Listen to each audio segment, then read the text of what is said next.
오늘은 십자가의 길이란 제목으로 우리 함께 말씀을 나눌 텐데요. 사순절을 맞이해서 이번 한 달간 제가 십자가에 대해서 함께 말씀을 나누려고 합니다. 우리에게 있어서 십자가라고 하는 것은 예수 그리스도의 희생과 우리를 향하신 사랑이 극적으로 만난 장소다, 이렇게 말할 수 있습니다. 또 우리 기독교의 복음을 상징하는 상징이다라고도 말할 수 있습니다. 우리는 십자가를 자체를 믿는 것은 아니지만 십자가가 우리에게 주시는 그 복음의 메시지를 믿고 십자가를 통한 하나님의 가르침을 따르는 사람들인 줄로 믿습니다. 그래서 오늘은 그 중에 이 십자가의 길에 대해 두 가지 키워드를 가지고 말씀드리려고 합니다. 하나는 죽음이고 또 하나는 생명입니다. 우리들에게 있어서 십자가는 복음의 상징이지만 그러나 이스라엘 사람들에게 있어서 십자가는 죽음의 형틀입니다. 죄를 지은 사람을 매달아서 죽였던 형틀이 바로 이 십자가입니다. 그래서 이 십자가에서 예수님이 달려 돌아가신 것이고, 그래서 이 십자가는 어떤 이에게는 죽음의 형틀일지 모르겠지만 오늘 저와 여러분에게는 그 죽음 너머에 있는 하나님의 은혜를 보여주시는 줄로 믿습니다. 죽음은 우리 인류에게 있어서 정말 해결할 수 없는 문제 중에 하나입니다. 의학이 발달하고 과학이 아무리 발달해도 죽음의 문제만큼은 해결할 수 없는 것, 이걸 반대하는 사람은 아마도 없을 겁니다. 또 그러면서도 동시에 죽음은 너무도 신비하고 우리가 전혀 모르는 영역이기 때문에 이 땅에 있는 사람 누구도 경험해보지 못한 것이기 때문에 항상 믿지 않으면서도 관심 가는 것이 사후세계다, 이렇게 볼 수 있습니다. 우리는 사후세계를 믿는 사람들이기 때문에 당연히 관심이 있는 것은 마땅하지만 말로는 믿지 않는다고 하면서도 사람은 죽음의 문제, 생명 한계의 문제 앞에서 사후세계에 대해 믿지 않을 수는 있지만 관심 없을 수는 없다는 거예요. 자, 그 증거가 여러 가지가 있는데요. 최근에 우리가 편하게 생각하면 최근 우리 한국에서 1000만 명이 본 영화가 있습니다. 신과 함께라는 제목의 영화였는데요. 이 영화는 사람이 죽어서 어디를 가느냐, 여러 군데에 지옥도 가고 염라대왕까지 나오는 영화에 이 2018년도 한국 사람 1000만 명이 가서 봤습니다. 좀 황당하지 않습니까? 지옥을 믿느냐, 천국을 믿느냐 하면 안 믿는다는 사람이 절반이 넘는데도 또 그런 영화에는 가서 열심히 재밌다고 봅니다. 박수치고요. 물론 그 영화가 기독교적 세계관을 담은 영화는 아니지요. 그러나 이건 우리가 알 수 있는 거예요. 누구나 사후세계, 여기에 관심이 있고 그걸 어떻게 그리느냐에 따라서 큰 위안도 받더라는 거예요. 또 어린이들이 보는 애니메이션 중에 작년 한 해에 큰 히트를 쳤던 코코라는 애니메이션이 있습니다. 이거는 이 남미 사람들의 내세관을 볼 수 있는데요. 그 애니메이션 보면 이 땅에 사는 모습이나 이승과 저승이 똑같아요. 그래서 저승에서도 파티하고 가족이 모이고 이런다는 거죠. 황당하고 돈 벌기 위한 상업영화라고 치부할 수는 있겠지만 사람들이 그런 영화나 그런 미디어에 공감하고 환호하는 이유는 역설적이게도 죽음에 대한 불안감이 있기 때문이고 이 땅에 대한 답답함을 죽음 이후에라도 어떻게 해결하고 억울함이 풀리지 않을까라는 기대 심리가 그 영화들에 담겨 있다고 저는 봅니다. 그런데요, 또 하나 우리 한국 사회에 지금 죽음에 대한 관심과 담론이 조금 변화된 걸 볼 수 있습니다. 과거에는 장례식에만 관심이 있다가 지금은 죽음 자체에 대해서 관심을 갖기 시작했습니다. 또 과거에는 부모님이나 가족에 대해서 돌아가시면 어떻게 할까, 혹은 언제쯤 돌아가실까, 이런 얘기는 거의 터부시되어서 할 수 없는 분위기 아니었겠어요? 그런데 요즘은 그런 이야기를 한다는 겁니다. 소위 말해 well dying, 잘 죽는 것에 대해 이야기하는 시대가 바로 요즘입니다. 어떻게 하면 더 잘 죽을 수 있을까? 사람들이 그 조사를 통해서 나온 죽을 때에 이랬으면 좋겠다라고 하는 세 가지 공통점이 있다고 그러죠. 첫 번째는 투병 기간이 짧았으면 좋겠다. 그러니까 좀 덜 아팠으면 좋겠다는 거예요. 두 번째는 가족을 포함해서 주변 사람들에게 폐를 끼치지 않았으면 좋겠다. 그리고 세 번째는 내 사랑하는 가족, 친구들과 함께 내 집에서 죽었으면 좋겠다. 근데 여러분, 대개 우리 한국 사람들 어디서 죽는지 아세요? 제가 이 기사가 있더라고요. 1991년을 기준으로 하면요, 대한민국 사람 75%가 집에서 돌아가셨답니다. 그런데 지금은 80%가 넘게 병원에서 돌아가시고 계시고요. 혹시라도 집에서 돌아가시더라도 병원에 옮겨서 장례를 치르는 것이 요즘의 보편적인 문화입니다. 또 하나, 병원에서 돌아가신다는 것은 많은 경우 그 죽음의 마지막 순간을 누가 지켜보는가 하면 나하고 일면식도 없고 전혀 관계도 없는 의료진들 앞에서 죽어야 된다는 걸 의미하는 겁니다. 또 마지막으로 유언을 하든지 아니면 마지막 어떤 대화를 하는 것이 전무한 시대에 우리가 살고 있어요. 왜 그런가? 마지막으로 의사표현을 할 수 있을 그때는 가족과 많아야 하루에 2번 정해진 시간에만 만나는 중환자실에 계실 때가 많기 때문입니다. 그래서 오랜 동안 토론을 거쳐서 지난 2018년 2월부터 시행하고 있는 법이 있습니다. 이미 시행이 시작이 됐어요. 이 법 이름이 연명의료결정법이라는 법입니다. 여전히 논란도 있습니다. 또 시행하는데 어려움도 있다고들 이야기합니다. 근데 이 법의 취지는 이런 겁니다. 연명의료라는 게 있습니다. 사람의 호흡과 생명을 기계에 의존해서 길게끔 연명하여 지속적으로 하는 것입니다. 그런데 이것을 과거에는 의료진이 결정했다면 이제는 자녀 2사람, 직계가족 2사람이 결정할 수 있다는 법이 이 취지입니다. 물론 여기에는 의료진의 전문가적인 진단이 반드시 따라와야 되는 거죠. 그런데 이때에 우리가 생각할 때 제가 만난 거의 대부분의 분들은 여기에 동의하셨습니다. 뭐에 동의하느냐 하면 연명치료, 연명의료를 나는 안 받을 겁니다라는 분들이 거의 대부분이셨어요. 연명의료의 대표적인 게 삽관치료라는 게 있습니다.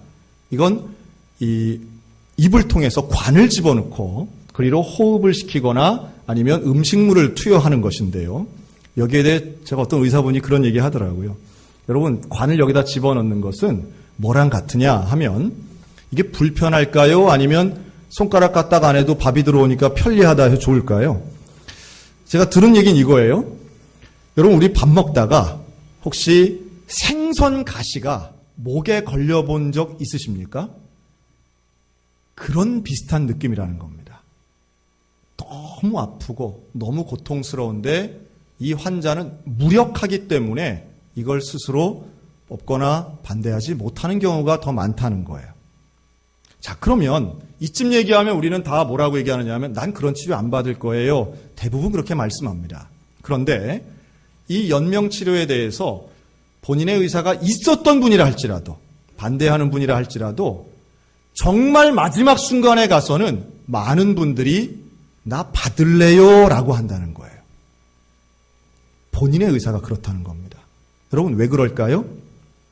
2가지 이유가 있습니다. 하나는 생존 욕구가 있는 겁니다. 죽기 싫은 거예요. 2번째는 죽음에 대한 두려움이 본능적으로 있는 겁니다.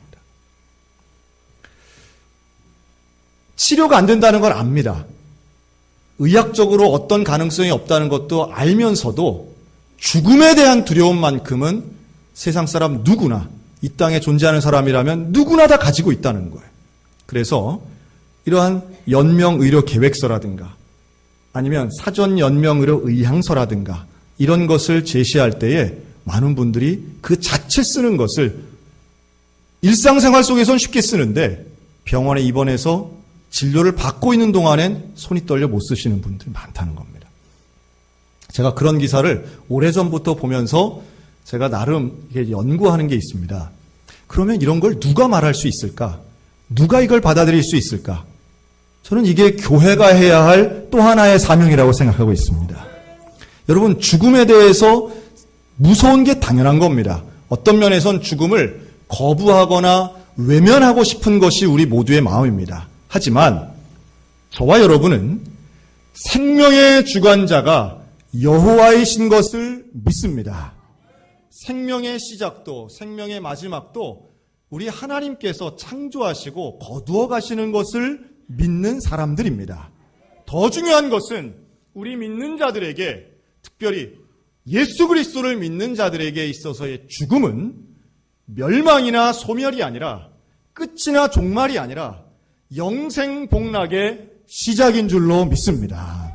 그래서 우리는 물론 우리에게도 죽음에 대한 본능적 두려움이 있습니다. 하지만 그보다 더 크게 복음에 대한 믿음이 있기 때문에 죽음을 더 적극적으로 받아들일 수 있다라고 하는 말씀이에요. 그리고 그 죽음은 사람들이 생각하는 것처럼 비참한 것이 아니라 육체적 죽음은 누구나 경험하는 것이지만 오늘 본문에 나와 있는 것처럼 우리의 죽음은 예수 그리스도와 함께 다시 살아나는 부활의 영광의 시작점인 줄로 믿습니다. 이 죽음에 대해서 많은 분들이 연구하고 또 이야기할 때에 사람이 죽는 순간이 오면 가치관이 변화된다고 하죠. 그러니까 정말로 죽음을 직면하면 그때까지 중요하게 여겼던 것은 하나도 중요하지 않구나 하는 걸 깨닫고요. 오히려 관심 없고 생각 없이 지내던 진짜 중요한 게 무엇인가가 더 명확하게 보여진다고 합니다. 다시 말해 그토록 평생토록 쌓아 올린 명예, 지식, 재산 이런 거 하나도 소용없구나라는 것이 죽음 앞에서 새롭게 깨달아진다는 거예요. 오히려 정말 내 인생에 중요하고 내 존재에 진짜 중요한 게 무엇인가? 여러분 그거 생각하게 된다는 겁니다. 제가 한 대중가요 하나를 좀 소개하려고 합니다. 어떤 대중가요는 무슨 찬송가 같을 때가 있어요. 네? 그런 거 있잖아요. 그런데 재밌는 것은요. 가요도 나이에 따라서 소위 말해 가요도 은혜 받는 노래가 달라집니다. 젊을 때는요. 사랑에 대해서 사랑, 이별 이런 거에 마음 아프고 무슨 멀리 떠나가니 이제 왔니 또 찾아가니 이런 거에 관심 많은데 어느 순간부터는 이런 곡조가 이제 마음에 와닿을 때가 있어요. 자, 제가 제목을 한번 가사를 한번 읽어드리겠습니다. 내 손에 잡은 것이 너무 많아서 손이 아픕니다. 등에 짊어진 삶의 무게가 온몸을 아프게 하고 매일 해결해야 하는 일 때문에 내 시간도 없이 살다가 평생 바쁘게 걸어왔으니 다리도 아픕니다. 내가 힘들고 외로워질 때 내 얘기를 조금만 들어준다면 어느 날 갑자기 세월의 한복판에 덩그러니 혼자 있진 않겠죠. 큰 것도 아니고 아주 작은 한마디 지친 나를 안아주면서 사랑한다, 정말 사랑한다는 그 말을 해준다면 나는 사막을 걷는다 해도 꽃길이라 생각할 겁니다. 우린 늙어가는 것이 아니라 조금씩 익어가는 것입니다. 네. 노사연 자매의 바램이라는 곡입니다. 근데 이 곡에 아마 이 정도 하면은 흥얼흥얼 부르시는, 속으로 부르시는 분도 계실 거고, 어떤 분은 그게 무슨 노래야? 아마 이런 분들도 계실 겁니다. 참고로 저는 이 노래를 전혀 몰랐습니다. 근데 맨 끝에 나오는 구절이 이게 아주 은혜가 됩니다. 저 높은 곳에 함께 가야 할 사람 그대뿐입니다. 네, 전 이게 저 하늘나라 우리 가야 될 때 우리 사랑하는 주님과 함께 간다. 전 이렇게 해석을 했는데요. 근데 이런 곡이 20대들한테는 와닿을 리가 없죠, 사실은. 어떤 인생의 마지막 순간 홀로 절대 고독을 느끼는 이런 중년을 지나 노년에 있다 보면 늙어가는 게 아니라 익어가는 거구나. 여러분 이런 구절들은 참 마음에 좀 와닿는다고 생각이 듭니다. 가치관이 달라지는 거죠. 여러분 이게 바로 나이 들어갈매 성숙이라고 저는 생각이 듭니다. 그런데 어리석은 자들은 죽음 앞에서도 직면하지 못하는 사람들이 있어요. 죽음 앞에서도 진짜 중요한 게 뭔지 깨닫지 못하는 사람들이 있더라는 겁니다. 제가 중학교 때 읽고 아주 감동적으로 인상적으로 보았던 십자가에 대한 이야기는 김동리 작가의 소설 사반의 십자가였습니다. 이 김동리가 쓴 여러 가지의 소설들이 상당히 좀 시니컬한 면들이 있는데요. 이 사반의 십자가의 내용은 이렇습니다. 사반이라고 하는 예수님과 동시대를 살았던 혈맹단원의 이야기입니다. 그는 유대인이면서 이스라엘의 독립을 위해 무장봉기를 주장했고 준비했던 사람이었습니다. 그런데 그가 예수님을 만나는 거예요. 예수님을 만났더니 그에겐 인기가 있고 능력이 있고 사람들을 모으는 힘이 있었어요. 그래서 예수님을 따릅니다. 그런데 예수의 생각과 사반의 생각이 달랐던 거죠. 그리고 마지막 순간 예수님이 십자가에 달리실 때에 사반도 체포되어서 십자가에 달립니다. 그런데 그 사반은 마지막 달려 죽는 순간까지 예수님에게 이렇게 얘기합니다. 너가 능력이 있거든 그 십자가에서 내려와 봐라. 네가 하나님의 아들이거든 지금 당장 내려와서 그 능력을 베풀어라. 네가 죽고 내가 죽으면 무슨 소용이 있느냐고 끝까지 저주하며 소리치릅니다. 반면 또 한쪽에 있는 무명의 강도는 예수님에게 나의 영혼을 부탁한다고 고백합니다. 오랜 시간 지났지만 이 김동리 작가의 상상 속에 나온 이 사반이라고 하는 인물을 저는 그때도 이해가 안 됐고 지금도 어느 정도만 이해가 될 뿐 참 안타깝다 생각이 들어요. 죽음을 직면하고 마지막 순간까지도 어떤 사람은 예수가 옆에 있는데 진리가 옆에 있는데 복음이 근처에 있는데도 그걸 받아들이지 않는 사람들 지금도 있구나. 여러분 그런 가운데에 저와 여러분은 예수 그리스도의 복음을 받아들임으로 죽음의 문제를 구원으로 해결한 줄로 믿으시기 바랍니다. 우리에게 있어서의 죽음은 과거의 나와의 변화를 이야기합니다. 즉 사형의 흉투를 의미하는 그 십자가에 사실은 내가 달려 죽었어야 되는 거예요. 사실은 내가 벌을 받았어야 되는 거예요. 그런데 그곳에 나를 대신하여 예수 그리스도가 달리심으로 나의 죽음의 심판을 이미 우리 주님이 당하신 줄로 믿습니다. 그것을 사도 바울은 나는 율법에 이미 죽었지만 나는 십자가에서 이미 예수와 함께 죽었다라고 고백하는 거예요. 이 죽음, 내가 고백하는 이 죽음을 통해서 십자가는 나에게 생명으로 다가오는 줄로 믿습니다. 여러분 십자가가 왜 죽음이고 왜 생명입니까? 나를 변화시키기 때문입니다. 십자가를 통해서 보면 나의 진면목이 드러나는 거예요. 여러분 지금 대한민국 사회가 미투 운동으로 아주 부글부글 끓어오르고 있습니다.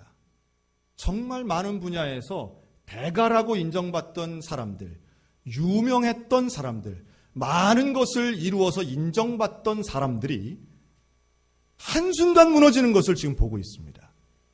이들의 이면에 있던 그 추악한 진면목을 우리가 보면서 안타깝고 슬프고 분노합니다. 그런데요, 저 그런 생각이 좀 들더라고요. 저분들 저게 드러나고 정말 얼마나 부끄러울까. 또 하나 사회적 명성이 떨어지는 건 고사하고 가족들을 어떻게 보나, 자녀들 앞에 어떻게 서나, 나이를 비추어 볼 때에 저분들 손자 손녀들 앞에서 어떻게 얼굴을 들 수가 있을까. 그러나 이것은 분명히 숨길 수 없는 죄의 본성이 드러난 것이고 결국은 대한민국이 더 나은 나라가 되는 과정이라고 저는 믿습니다. 그런데요, 여기서 우리가 놓치지 말아야 될 것은 나는 어떤가라고 하는 겁니다. 십자가를 통해서 나 자신을 보면 성격은 좀 형태는 다를지 모르지만 내가 죄인이라는 사실만큼은 변하지 않는다는 거예요. 타인에 대해서 이야기하기는 쉽습니다. 그런데 나는 얼마나 죄인인가라고 하는 거예요. 십자가를 통해서 보면 나의 죄성이 보입니다. 어찌 보면 나보다 더 나쁜 사람이 없을 것 같이 부패하고 더럽고 음란한 나 자신의 실체가 십자가를 통해서 보여진다라고 하는 거예요. 여러분 정말로 변화되어야 될 대상은 바로 나 본인인 줄로 믿습니다. 십자가에 매달려 죽었어야 할 그 죄인은 바로 나라는 거예요. 그래서 십자가는 죽음임과 동시에 생명의 메시지를 담고 있습니다. 경상북도 포항에 가면 한동대학교가 있습니다. 여러분이 한동대학교, 저도 그 지역에 살 때는 자주 가보고 했는데요. 이 한동대학교의 초대 총장을 지낸 김영길 총장님이 계세요. 한 20년 전에는 그래서 이분과 한동대학교의 그 스토리를 담은 이 갈대상자라는 책이 상당히 베스트셀러였던 적이 있습니다. 그런데 이 책에 보면 김영길 총장님의 부인 권사님이 쓴 그 간증에 보면 이런 글이 나와요. 한 15년 전에 이 학교에 좀 재정적인 어려움이 있었습니다. 그래서 이 총장님이 재판을 받고 실제로 구치소에 들어가기도 했는데요. 많은 사람들에게 모함을 받기도 하고 어려움을 당한 거예요. 그러니까 정말 해결해야 될 문제가 산적한데 해결될 가능성이 잘 안 보이는 겁니다. 너무 어렵고 너무 힘든 과정이었죠. 그런데 집에서 보니까 이 김영길 총장이 밥을 너무 잘 먹는 거예요. 누우면 뭐가 와요? 잠이 오는데 눕자마자 코를 들렁거리며 자는 거예요. 물론 못 자고 하는 것보다 나을지 모르겠지만 부인 입장에서는 그게 어떻게 보였냐 하면 세상에 참 속도 좋다. 지금 사태가 이런데 어떻게 이렇게 잠을 잘 수가 있냐.